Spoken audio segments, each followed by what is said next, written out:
公转。我们先来介绍天球坐标。黄道天球坐标，讲到坐标，那大家比较习惯的是地球。所以你看老师手上的这一颗地球，还能在哪里？在东经几度，北纬几度？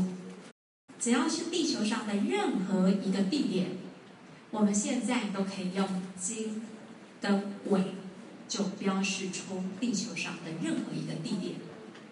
地球是一颗球，天球也是一颗球，所以我们可以把这样的方法拿来用在我们天空的这一颗球。天上所有的星、恒星看起来像是镶在天空，永恒不动。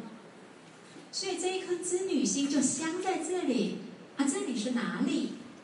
所以一样，在这一颗天球也可以画经，也可以画纬，然后就可以说明，哪一颗星它在我们的天球是在哪一个经纬度的地方，这样就叫做天球坐标。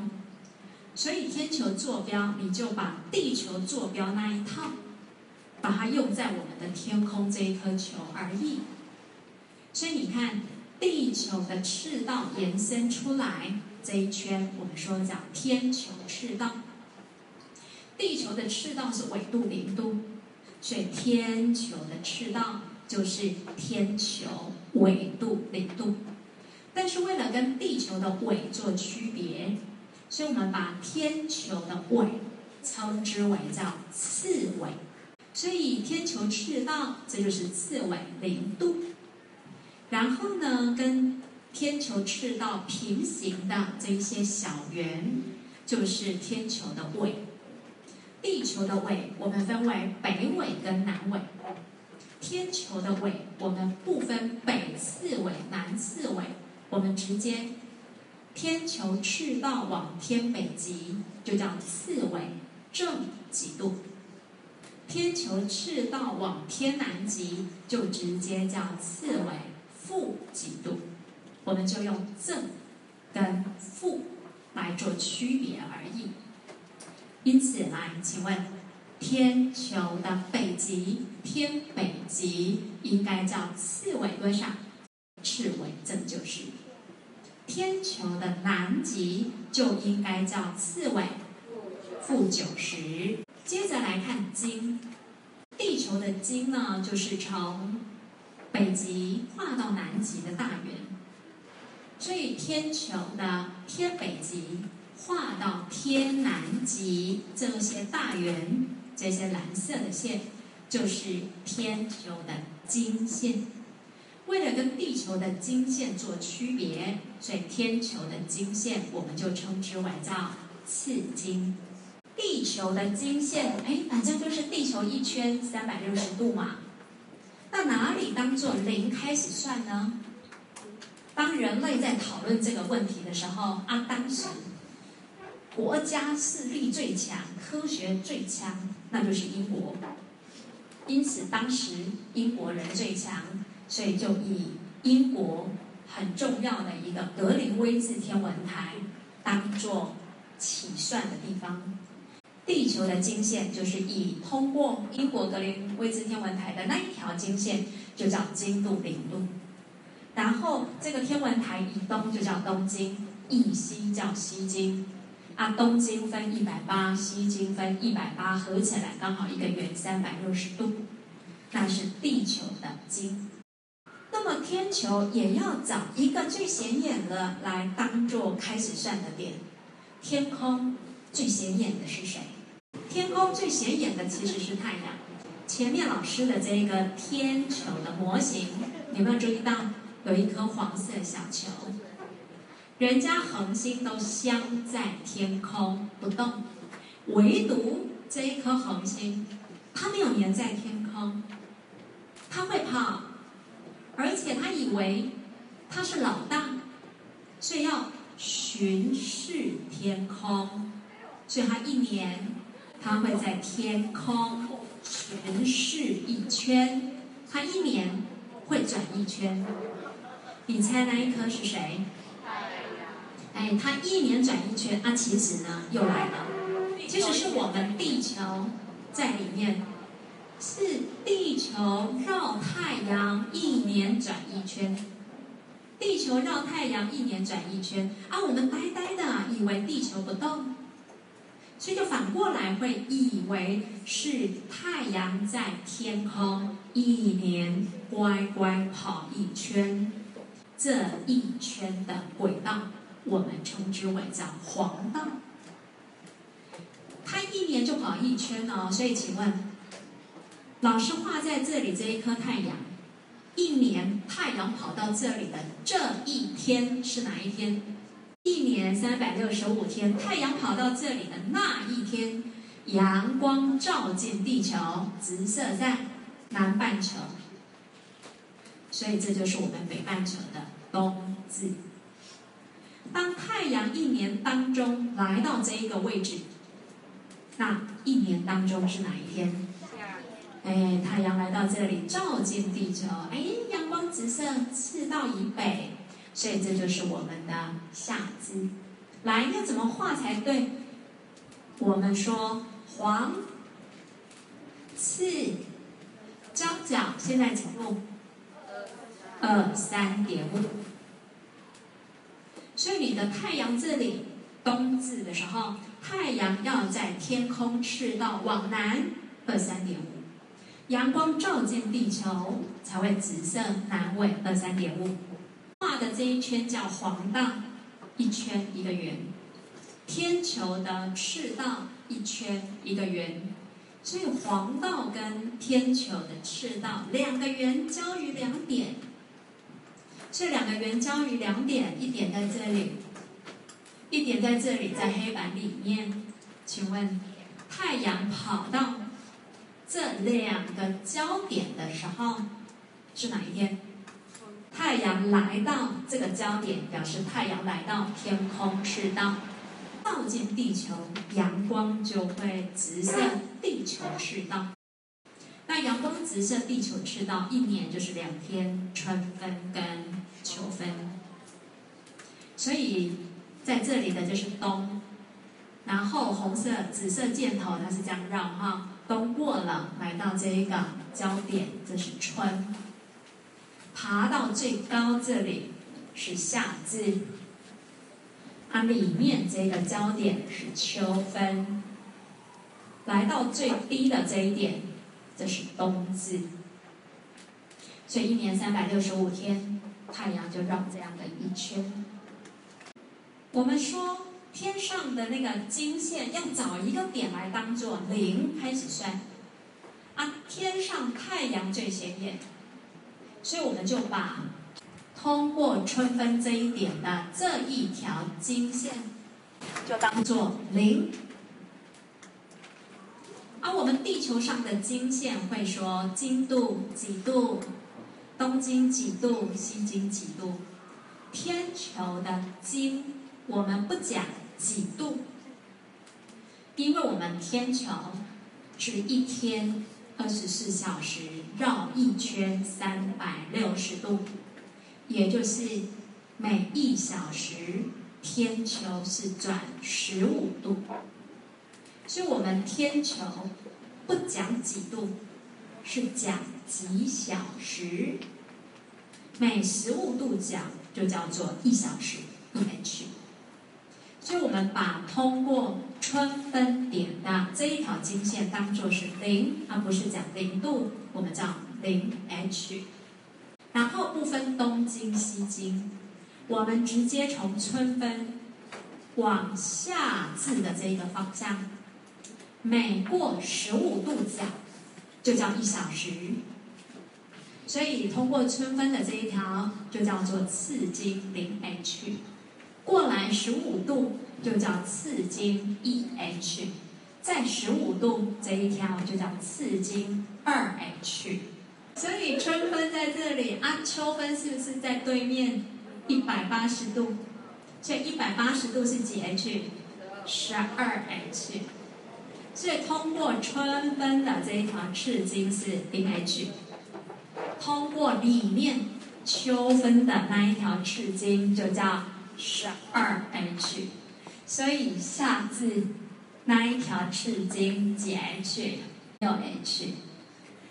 通过冬至的那一条赤经就叫18H。每15度角叫1H，可以划分的更细，所以每1H 再化成60等分，就叫做几分。每1分再化成60等分，就叫几秒。所以我们天球坐标赤经都会说赤经是几小时几分几秒。人在东经120度，北纬31度，看到天北极的北极星会出现在北方天空，仰角几度？次纬坐标多少？来，请问跟东经120度有没有关系？没有。北极星天北极一定在北方地面，看你纬度几度，就是仰起几度角吧。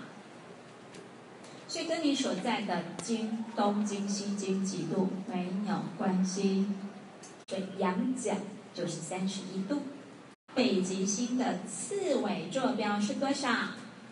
它在天球北极，天北极就是次纬正90度，跟你人在何处有没有关系？是不是没有？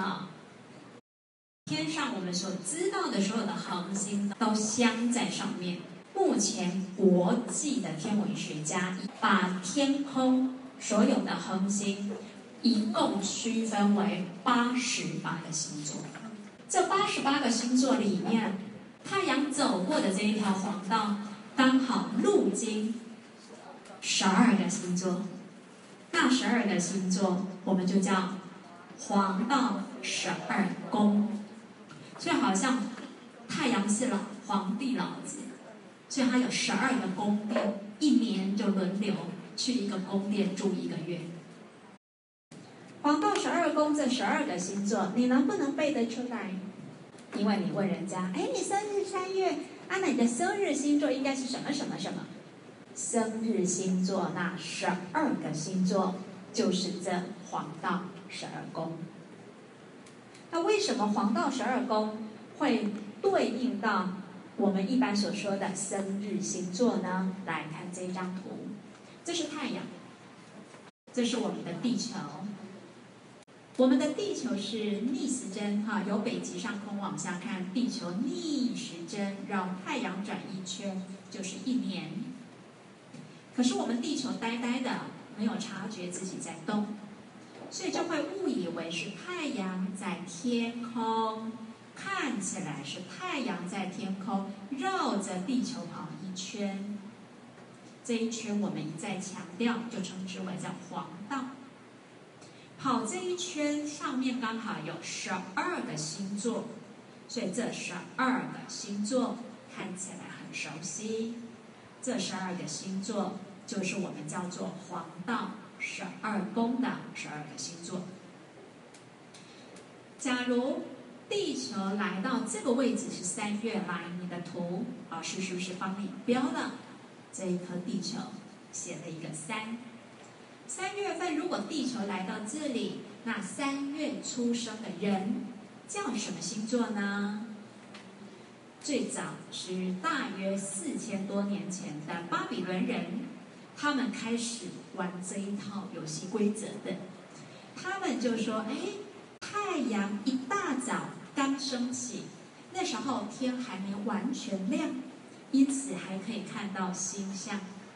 所以太阳升起的方向上有哪一个星座，他们就说，哇，那今天就叫这个星座，今天出生的人就叫这个星座。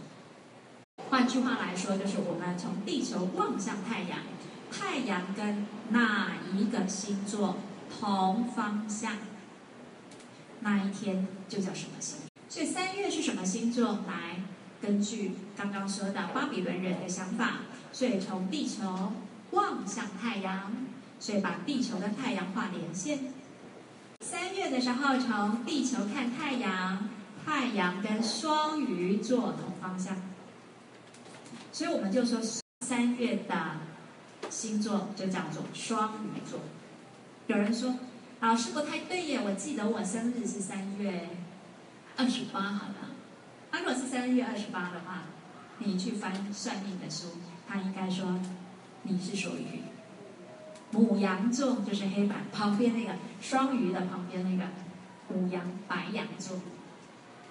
那为什么跟现在的算命书会有那一点点的差异？就是那一点点的差异，就是4000年所造成的影响。刚刚我说了，这个定义是来自于4000年前。那过了4000年，之前跟同学介绍过，其实我们地球在自转的时候，我们的自转轴歪右边、歪左边、歪哪一边，其实它是会绕圈的。所以我们的自转轴会绕圈，就是这个的影响。因为这个的影响，所以4000年后其实就略有差异。所以你现在翻书看到说，3月28出生的是牡羊座，那是4000年前的巴比伦人看到。现在3月28还是牡羊座吗？已经过4000年了。所以如果是现在的话，那3月份你是应该看到太阳跟双鱼座同方向。所以如果4000年后物换星移，3月出生的人，你的生日星座应该要叫双鱼座。3月我们就称之为叫双鱼座，因为太阳来到跟双鱼座同方向。所以如果你的生日星座是双鱼座，请问你生日当天的晚上、夜晚能不能看到双鱼座？不行吗？你生日之所以叫双鱼座，是因为太阳跟双鱼座同方向。一天里面，太阳跟双鱼座一天里面都不太动，一天里面动得最快的是我们地球在自转。所以因为我们地球在自转的缘故，我们就以为是地球之外的东西都相在天空，周日运动，一天绕一圈。所以太阳跟双鱼座今天同方向，所以太阳升起，双鱼座就升起；太阳落下，双鱼座就落下了。OK， 所以你今天生日星座其实是双鱼座的话，那你晚上完全看不到双鱼座，因为它就跟太阳同方向，所以会跟太阳同升同落。因此你晚上看不到了哈。那么3月份的晚上，哪一个星座你能够看到的时间是最长的？那就跟黑板这个逻辑用相反就好。那就是3月的地球在这里，哪一个星座跟太阳反方向？太阳在这里，跟太阳180度反方向，那就是处女座。所以换另外一个角度来说，3月份的时候，处女座跟太阳反方向，也就是说太阳落下，处女座刚好升起，所以太阳落下夜晚，处女座刚好升起，一直到隔天早上太阳升起，处女座刚好落下，所以你一整个晚上都可以观察到处女座。所以3月份的时候，太阳跟处女座是反方向，所以这是整个夜晚都可以看到处女座的最佳月份。1个月后，地球逆时针绕太阳公转，所以1个月后，好，地球跑到4月这一个位置，然后望向太阳，我们就会觉得，太阳跑到了白羊座。5月地球逆时针转来到这里，望向太阳，就会说，太阳怎么跑了？跑到金牛座。所以其实是地球自己绕太阳公转。我们就会误以为太阳从3月的双鱼座开始太阳跑，1个月后4月跑到白羊座，在1个月后5月跑到金牛座，所以6月太阳跑到哪个星座？6月就会来到双子座，所以6月地球在这里连起来，指向双子座来。你把6月的这一组地球跟箭头标示上去。7月地球在这里，就会看到太阳，哎呦又跑了，跑到巨蟹座。8月太阳跑到狮子座，9月太阳跑到处女座。把9月的这一组地球跟箭头标示上去。10月天秤座，11月天蝎座，来12月标上去。12月的地球指向箭头指向人马座。后面我们有一个题目练习，会用到1月跟2月，所以除了12月之外，来1月也标上去。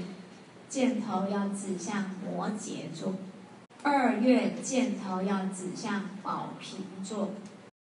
这是利用黄道12宫的图回答这一些叙述。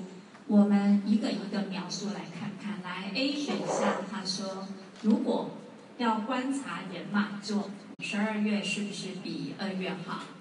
那12月地球在这里，2月在这里。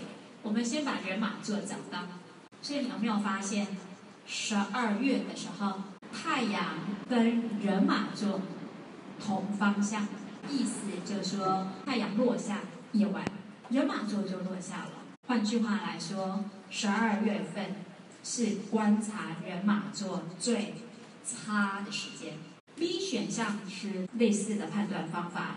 自12月到隔年2月都是观察摩羯座的最佳时间。摩羯座在哪里呢？然后他说12月到隔年的2月，中间就是1月嘛。所以由这一张图你看，1月太阳跟摩羯座同方向，也就是说1月的时候，那就是观察摩羯座最差的时候。所以1月前后，12月到隔年的2月，应该都是1年当中观察摩羯座最差的时间。C 选项，在夜空中看到双子座的时间，12月份跟2月来比，是不是12月比2月差？来，双子座在哪里？所以由这一张图你可以发现，12月的时候，太阳跟双子座刚好反方向，因此太阳一落下，双子座刚好升起。所以12月份应该是观察双子座最佳的时间，所以他看到双子座的时间会比2月来的长。D 选项，他的题目是说，他说如果要看狮子座，可在12月的太阳西下的时候，12月地球在这里，狮子座在这里。12月的太阳西下的时候，能不能看到狮子座在天空呢？那当然你要把12月的太阳西下在哪里找出来？阳光在黑板，地球突出荧幕在这里，所以阳光照过来，是不是这一颗地球往黑板里面那半边就是阳光照到的白天，然后突出黑板这半边是夜晚。太阳西下，就是地球从白天转为夜晚的时刻嘛。地球自转，由北极上空往下看，逆时针。刚说黑板里面是白天，逆时针转出来，黑板外面则是暗的，是夜晚。所以太阳西下在哪里？是不是由白天转过来变夜晚？所以就在这边。所以它的地面就是画切线。那老师为了把白天跟夜晚画给你看，所以地球画好大一颗。那基本上一样，你要把地球想成它好小一颗，所以只画一个点。因此地面这一条绿色的线，其实最好是画在这个地方。因此你就可以看到狮子座，是不是在这个人的地面之下，也就是12月份太阳西下的黄昏时刻，天空其实是没有看到狮子座。那么狮子座在哪里？在地面之下啊，这边的地面是哪一边的地面？太阳西下的时候，太阳所在的就是西边嘛，所以往黑板里面这一边是西边，所以这一边是东边。那狮子座呢，是在东方地面之下。换句话来说，12月份太阳西下过后没多久，狮子座是即将要升起，还是刚好落下？